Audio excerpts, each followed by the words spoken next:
Unfortunately, in radio, the upper management doesn't always think like the creative types.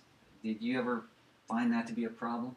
Yes, but it was definitely one of the highlights of my life.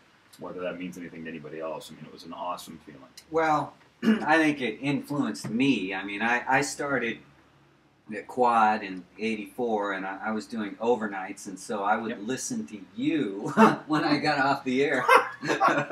Yeah, I remember. I listened to our show, Masters and Johnson, but sure. I thought you guys were just hilarious, and you did things. You were rule breakers, is what you were. We were rule breakers and roll breakers, yeah, both of them. I think that's apropos. And I mean, they did, you know, Masters and Johnson they tried to be the anti what we were, and that's fine because it motivated. You know, Kevin Anderson was still at KZAP, and, you know, Kevin was the ultimate dry guy, and he was very, very funny. And he had an analytical view of the world, which I loved because my morning partner, Mike Reynolds, had that analytical view. You know, the competition was good, and you know, a lot of my motivation was because there were some poor morning shows as well that got a lot of unfair press. In 1982, Thriller came out, and Thriller completely changed pop radio. I agree with that. I mean, people have no idea, but I remember as a kid, my sister's 8 years older than me, my brother's 6, and when what's the Beatle album? Sgt. Pepper's came out. Rock radio began. Right. It did. I mean, you know, it's a FM. great time marker for that. It was the whole entire radio industry. Donahue and all that started right when Sgt. Pepper KMPX in San Francisco. I remember my sister used to listen to it. It was in mono. Okay, and I remember listening to Tom and, you know, and everyone else, Desiree and everybody that was there. I mean, the same thing happened with Thriller. When that record came out, there had never been a record ever produced like that. It had Quincy smooth Jones. Jazz. Yeah, it had everything that you would want in something that had never been heard in pop music. There was a Beat It had rock in it. Of course, it was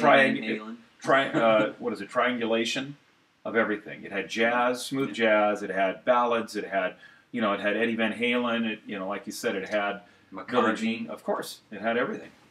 FM 102 had an amazing track record as far as programming and getting great ratings. I mean, it was #1 just almost all the time throughout the 80s. Tell me about it, starting with Gillette. What was the secret to FM 102 transforming from the music FM, whatever that was, to FM 102, which was basically the Valley's #1? A lot of FM 102's success were that Gillette and I were two peas in a pod. We were both ultra hyper, ultra focused, ultra passionate about what we did. Gillette, he inspired people because he was passionate, but he didn't get too far out of bounds either way, or I'd smack him back, and whatever he didn't lead with, I led with. So he smacked me back. So there was an understanding. I never usurped his authority, ever. You know, Gillette and I had this belief that, you know, Michael Jackson, okay, Prince a couple of years earlier. 1999. Of course, everything had changed, right? I mean, top 40 radio wasn't being done right, and the other key was that AM radio was dying a slow, painful death. Yeah. And so it wasn't throw everything at the wall, but, you know, he and I also felt that the market would succeed in a urban sense, very much more urban than it would white. And with KZAP... In other words, a hybrid of CHR and urban. Correct. You were right. We guessed right. I also had... Also, just a little footnote, you and I share a little bit of history. We both came from roller rinks. Yeah. We were roller rink DJs. Yeah. Do you think that had any impact? Of course it did. I was at 14, I was a roller rink DJ because I was doing regular radio. It has a big thing because at that time, rinks were...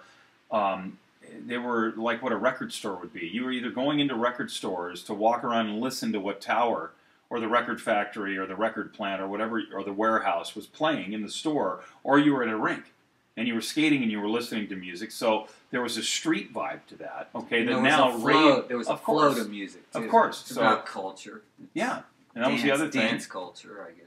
Well, that was the other thing that we did. I mean, I had a vibe for the street there, and I knew that we hadn't done radio right since I had been there from March of '80, that we hadn't grown with the times. So we hit it. Do you think it was the artist that drove the format, or was it other things? I think artists helped, but I think it was the arrogance and audacity of Gillette and I together that we were going to do what we had to do to win.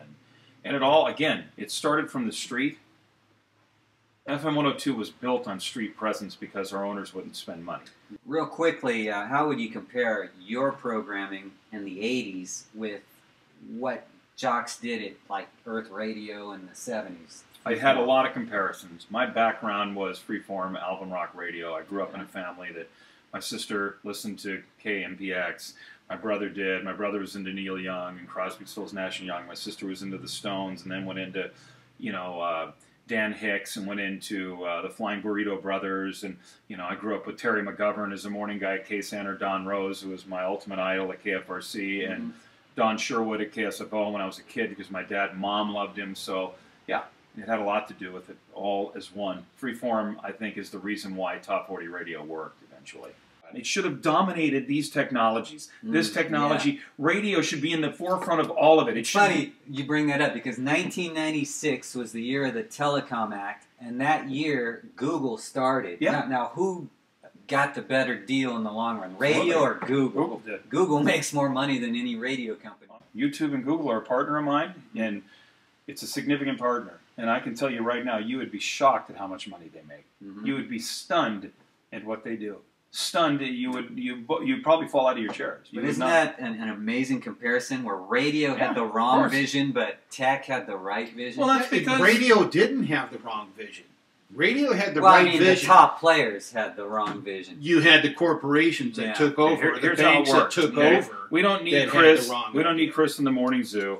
We can have a guy that sounds like him. We can pay him this much. I really enjoy doing radio history because, well, like you said, I mean, nobody's really doing it, so someone has to do it. Absolutely. So you're doing that. It's a creativity art form, and you're now bringing it to life. And what it brings back to life is what we talked about, theater of the mind, how there's a lot of power in that worked on radio, but can it work in other places? What was our most enduring bit? The best bit was Tosh Your Boss. Everybody talks about Boss. Remember that? I would bring in, all I would do is take a drop down the stairs. You know what well, from a competitive standpoint, my attitude was if the competition of quad would do 3 things, I'd do 5. And I'm not saying that's right, wrong, or indifferent. It was just my mentality. And it's why in the morning show, I kept people like Killer B. He stayed with me, and I kept some, but I burned others and turned them out because they always thought there was an easier way of being successful. And I told them, look, there's no other way of being successful. If you don't outwork your opponents, okay, you're going to lose.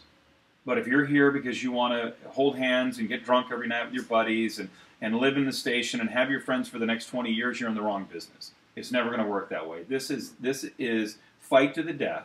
This is a war, okay? And when you become irrelevant in this war, you're going to be replaced by somebody cheaper.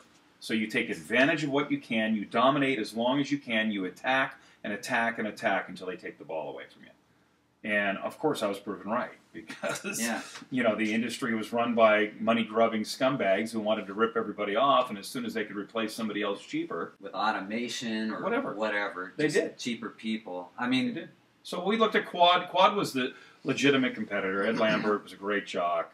Jeff Hunter worked there for a while. Jeff had success as a top 40 guy. You worked in that group. There were guys that could broadcast, okay? I guess one of the reasons why I think about you as one of the top radio people ever that I've known. Well, thank you. I appreciate that.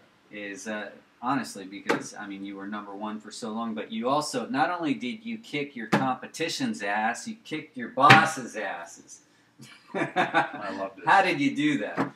Well, the big guy that really helped me was the guy Marty Greenberg out of Dallas, who built ABC Radio, the FM side of it, with Elton Rule. He was one of Elton's golden boys. And he came in with Duffy in '85 and revolutionized how we operate. And he told me, he said, look, he said, I know, I created Larry Luchak. I've worked with some of the top morning talents. You're a top morning talent. Just keep the license. Anything short of that, it's your pony. Go. And I did.